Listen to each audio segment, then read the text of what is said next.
صل وسلم وزد وبارك وأنعم على عبدك ورسولك سيدنا ومولانا محمد اللهم صل وسلم وعلى آله وأصحابه أجمعين. Ya Allah, semoga salawat dan salam, berkah dan nikmat senantiasa tercurahkan untuk hamba kekasih-Mu, untuk baginda Nabi kita Muhammad alaihi salatu wassalam, untuk keluarga beliau, untuk istri-istri beliau, untuk putra-putri beliau, dan untuk seluruh sahabat Nabi. Semoga Allah meridai kita bersama.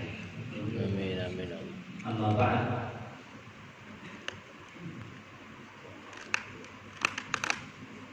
Ada banyak yang kita amalkan dalam kehidupan. Dalam 24 jam ada banyak aktivitas kita. Dari sejak kita membuka kedua mata kita sampai akhirnya kita menutup mata, kita disyariatkan untuk membaca bismillah. Maka Allah menurunkan awal wahyu kepada Nabi SAW. Apa wahyu pertama jemaah? Iqra bismi rabbikal ladzi khalaq. Bacalah dengan menyebut nama Tuhanmu yang menciptakan. Menciptakan apa? Segala sesuatu. Allahu khaliqu kulli syai'. Allah itu pencipta segala sesuatu. Insya Allah apa yang kita akan kaji sekarang sesuatu yang sudah kita amalkan. Anak hanya ingin bagaimana tatkala kita mengamalkannya ada pengagungan di dalam jiwa. Atau tiap makan baca bismillah. Tapi terkadang ucapan yang sangat mulia ini tidak kita muliakan. Ya, bismillah. Para ulama ketika membahas tentang bismillah, sejatinya kita sedang meminta pertolongan kepada Allah Azza wa Jalla. Kita meminta berkah dari Sang Pencipta. Oleh karena itu, berdosa orang yang baca bismillah ketika melakukan perbuatan dosa. Dia mau berbuat dosa, baca bismillah. Maka ulama mengatakan diharamkan baca bismillah dalam memulai perbuatan yang haram secara zahir. Sebagaimana dimakruhkan ketika orang membaca bismillah untuk sesuatu yang makruh. Dia baca bismillah ingin diberkahi dengan perbuatannya, ingin supaya lancar perbuatan dosanya. Alhamdulillah. Siapa Allah yang kita sebut namanya setiap kita beramal? Ya yang menerbitkan matahari di timur dan menenggelam. Ketika antum masuk toilet, baca bismillah. Allahumma inni a'udzubika minal khubuthi wal khaba'ith. Jadi tatkala kita masuk ke toilet untuk membuang hasil yang kita makan, itu tadi kita menyebut nama Allah Azza wa Jalla. Nikmat mengeluarkan apa yang kita makan dengan nikmat makan lebih besar mana? sama Jemaah, lebih besar mana nikmat makan dengan nikmat bisa mengeluarkan yang kita makan?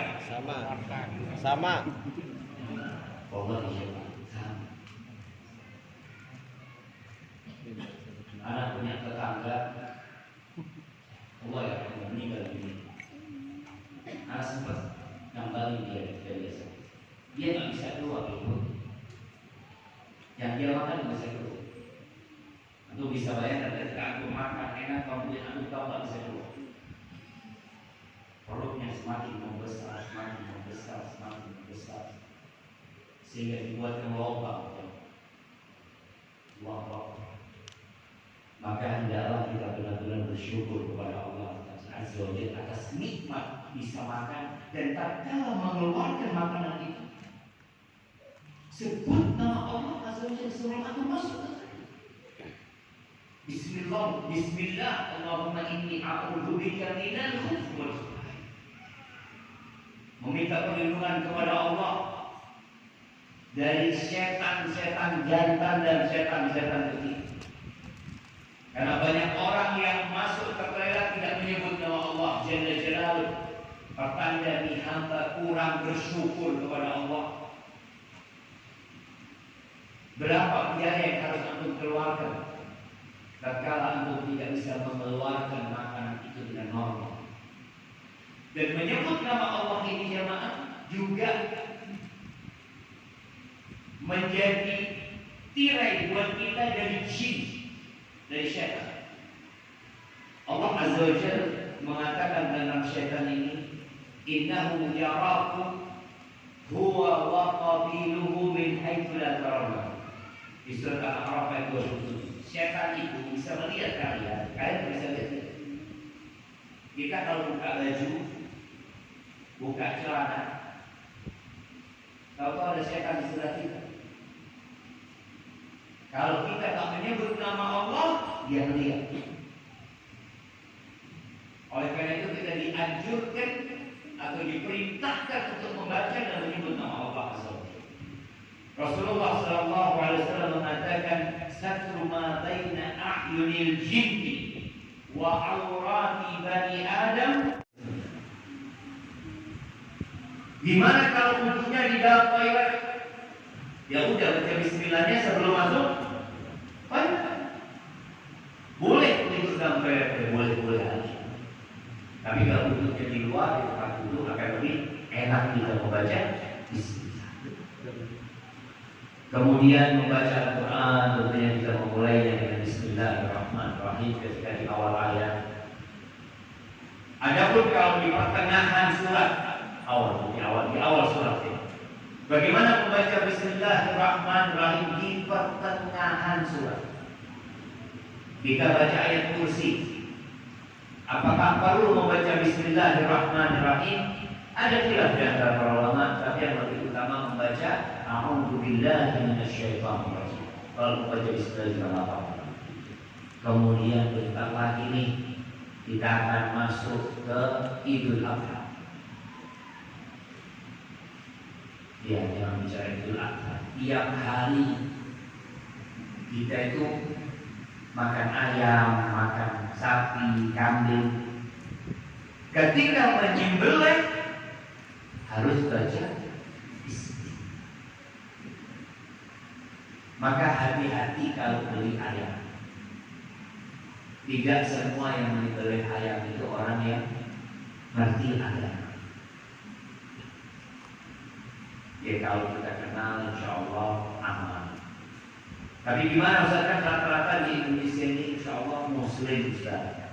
Insya Allah mereka tahu dengan hukum Allah. Alhamdulillah. Dulu di kampung Ana itu orang kalau mau potong ayam itu berangkat ke rumahnya satu orang. Jadi mereka bawa itu ayam dan ke rumahnya minta tolong disembelih. Karena tidak semua orang bisa menyembelih. Tapi sekarang mungkin udah banyak yang bisa menyembelih. Tapi ingat, Allah melarang kita untuk memakan sesuatu yang tidak disebutkan Bismillah ketika menyembelih. Bicara Idul Adha, ini kesempatan kita untuk mengorbankan binatang ternak dengan menyebut nama Allah Azza wa Jalla. Maka nasihat anak, usahakan yang mau berkorban menyembelih sendiri. Jadi tidak harus potong kurban di masjid. Nah, antum kalau punya rezeki, satu kalau masjid, satu di sebelah di rumah. Di rumah kalau ada halaman di belakang rumahnya, sebelah. Terus bersama anak-anaknya meneliti. Orang tuh kadang-kadang nggak bisa meneliti Ustaz. Nggak apa-apa, sobek-sobek pun nggak apa-apa. Karena kulit hewan kurban itu nggak boleh dijual. Antum kasih ke orang, orang itu jual nggak apa-apa. Tapi kalau buat antum, ya sudah antum sembelih. Kemudian kulit. Dan ketika antum menyembelih, ingat sama Allah lagi. Ini Allah yang menciptakan. Makanya Nabi SAW doanya ya muqallibal qulub, tsabbit qalbi ala dinik. Sampai para sahabat mengatakan, ya Rasulullah, amanna bika wa saddaqna, atakhsha alaina. Ya Rasul, kau khawatir sama kami. Padahal kita sudah beriman, kita sudah percaya sama kau. Kata Nabi SAW, inna quluba bani Adam baina asabi'ir rahman yuqallibuha kaifa yasha. Hati manusia itu di tangan Allah Azza wa Jalla, dibolak-balik yang terserah Allah. Maka di antara cara agar kita bisa mati husnul khatimah adalah mengamalkan ilmu yang dipelajari. Kata Allah Azza wa Jalla, walau annahum fa'alu ma yu'aduna bihi lakana khairan lahum wa ashadda tathbita wa idza la'atainahum min ladunna ajran 'azima wa lahadainahum siratan mustaqima. Kata Allah, andai kata mereka itu mengerjakan nasihat-nasihat yang disampaikan kepada mereka, maka kami akan kasih balasan kepada mereka. Kami akan teguhkan hati mereka dan kami akan tunjukkan kepada mereka jalan. Tapi kalau kita niat hadir di majelis ilmu, hanya mau dengar tanpa ada tekad untuk mengamalkan, yang kita takutkan ilmu yang kita pelajari akan dibawa buat kita. Maka tolong tadi, ya berusaha. Ketika keluar rumah ingat, Bismillah, tawakkaltu 'ala Allah, la haula wa la quwwata illa billah. Baca Allahumma inni, bertekad, sudah musyawarah, sudah istikharah, dia sudah serahkan sama Allah. Inna Allah yuhibbu al-muttaqin. Allah cinta kepada orang-orang yang menyerahkan urusannya kepada Allah. Barakallahu fiik. Itu mungkin yang pernah sampaikan pada kesempatan kali ini. Kalau di bar di mana cuma duduk nulis ibu rumah tangga, Allah pagi bangun sudah masak air, masak ini itu semuanya, ngurusin anak untuk berangkat sekolah, ngurusin suaminya, belum suaminya kos kakinya hilang. Jadi ibu rumah tangga itu ngurusin semua kerjaan, lalu dikatakan tidak bekerja. Astagfirullahaladzim. Ibu rumah tangga itu harus dikasih dua pilihan. Ibu kerja cari uang sama kerja di rumah tangga. Yang mana aksan jadi sulit susah. Anak dia suami yang pusing. Bayangin sekarang, kalau semua gajinya suami diberikan kepada istri yang ngurusin, itu gak cukup. Istri itu sebagai satpam. Nanti gaji satpam berapa banyak? Ngurusin rumah, jagain rumah. Iya. Sebagai tukang bersih-bersih, sebagai guru anak kita, ngelesin anak. Antum kalau panggil privat ngajarin ngaji, berapa bayarannya? Ini istri yang ngajarin. Ya kan emaknya dia sudah pilih, antum bapaknya. Kemudian kalau bicara dia yang masak, antum kalau jadi koki, chef, berapa? Itu. Oh, dia ngantarkan ke sekolah. Allahu Akbar. Antum kalau tiap hari gojek, anterin. Gak cukup dengan antum gaji. Maka jangan dikatakan ibu yang menjadi ibu rumah tangga itu tidak bekerja. Mereka bekerja lebih dari pekerjaan orang-orang yang di luar. Wow. Tapi banyak di antara kita tidak menghargai mereka. Semoga kita menjadi bangsa yang menghargai ibu rumah tangga. Amin. Kalau perempuan nggak bekerja, Indonesia tutup, maka semua perempuan harus bekerja, tapi tidak mencari duit. Jadi ibu-ibu kalau ditanya, ibu kerjanya apa? Sampai mempersiapkan generasi masa depan. Supaya dia itu pikiran dia menghargai kerjaan dia. Pertanyaannya, suami anak seorang yang dermawan. Yang Anda tanyakan, apakah Anda dapat juga pahala dari sedekah suami? Akhir berikutnya, Ad-dalu 'alal khairi kafa'il. Orang yang menunjukkan orang lain berbuat baik dapat pahala. Makanya ibu kalau dapat suami dermawan sering-sering memberikan ide kepada suami. Mas, masjid corner itu harus dibantu, Mas. Oh iya, ya ngasih apa? Alhamdulillah, boleh pahala. Jadi usahakan mendukung suami bersedekah. Kasih ide-ide yang baik sama suami, dapat pahala. Tapi kalau istri gandoli, ujungnya Mas sodako lagi. Boleh pahala. Karena dia itu bukan mendukung, malah kepingin suaminya gak sodako. Kemudian para suami, yang engkau berikan kepada istrimu sodako.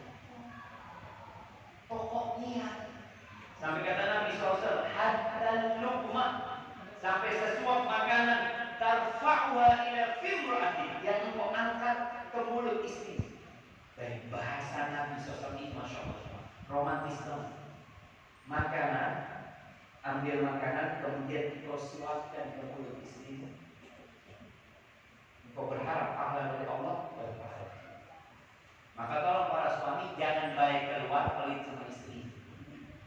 Karena ada suami-suami Masya Allah, kenapa dia kok bisa baik di luar? Kalau dia baik sama istrinya nggak ada yang muji dia. Siapa yang muji dia? Dia sebujurnya dong.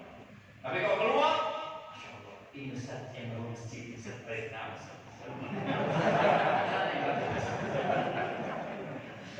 Jadi memang berat kita hari ini kita berbuat baik sama istri kita itu kadang kala ya benar-benar ikhlas lillahi ta'ala. Nggak ada yang tahu. Dan mudah-mudahan itu menjadi sedekah sir, sedekah tersembunyi antum yang nggak ada orang tahu ya kalau istri. Kecuali yang dikasih. Atau boleh jadi sedekah sir itu sedekah yang memang lebih tersembunyi lagi. Antum transfer ke rekening istri nggak tahu. Kalau dia nggak tahu bulan depan minta dia. Ya udah yang itu murni sedekah. Benar-benar dia tahu. Ini di sini sudah positif. Tebar lebih jamaah. Anda rasa itu dapat saya sampaikan. Insya Allah ini tidak jadi yang pertama. Ini yang pertama.